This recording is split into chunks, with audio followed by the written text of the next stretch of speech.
Hey yo mga kalapare, another content for today's video. Yun nga mga kalapare is gabi na, alas 6 na ng gabi. Alas 6 na ng gabi mga kalapare, kakawi ko lang galing trabaho. At ngayon nga titignan natin tong isang pares natin dito kung pisa na ba yung isang itlog nila. Dahil yung isa alam naman natin na bugok. Yan yung makinis mga kalapare, yung nasa bandang hulihan. Tignan natin tong isa kung papisa na. Yun, kita nyo yung mga kalapar, may tuka ng lumalabas. Papisa na siya mga kalapar. And tama nga yung estimate natin mga kalapar. Inabot lang siya mga kalapar ng 17 days. Dahil nang itlog to, yung isang clutch, yung pangalawang itlog niya is 10 pitsa gis ng ngayong November. Kaya ang bilang natin mula doon and ano na ngayon 28 tama ba? 17 days. Tignan nga natin mga kalapar kung papisa na talaga siya.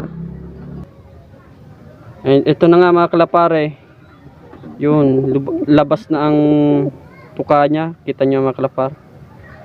Siguro mamayang hating gabi o mamayang maaga. Madaling araw mga kalapar. Kumpisa na to. Kung bibikol tayo nang wala sa tamang direksyon na. Yun, tignan nyo to mga kalapar. Medyo may buhangin lang. Pero haya lang natin siyang magsariling pisa. Binalik ko na mga kalapare. Binalik ko na sa puga dahil itong hen medyo violent na siya. Masakit ng tumuka. At yun ngang isa mga kalapar, wala na yan dahil wala yan laman. Bugok yan mga kalapar, walang similya akong nakita. Kaya yan na lang isa. Babawin na lang tayo sa second clutch nito. Papaitlogin pa natin.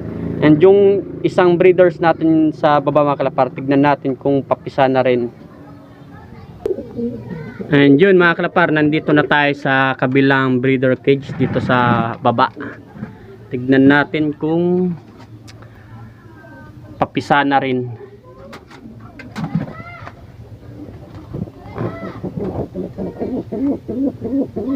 Oops, andan, mabuti pa to, hindi nangunuka. Chillax lang siya mga kalapar. Ito na yung isang itlog nila mga kalapar. Tignan natin kung may papisa na. Mukhang wala pa to mga kalapar. Ang gap lang nila mga kalapar, isang pagitan lang ng araw ng pangitlog nila is 2 days. Siguro ito mga susunod pang araw ito mamisa. Pero tignan nyo mga kalapar, malinis siya. At may sigurado natin na may similya to mga kalapar. Kaya lagi nating titignan kung may similya o wala ang itlog para maagapan natin agad.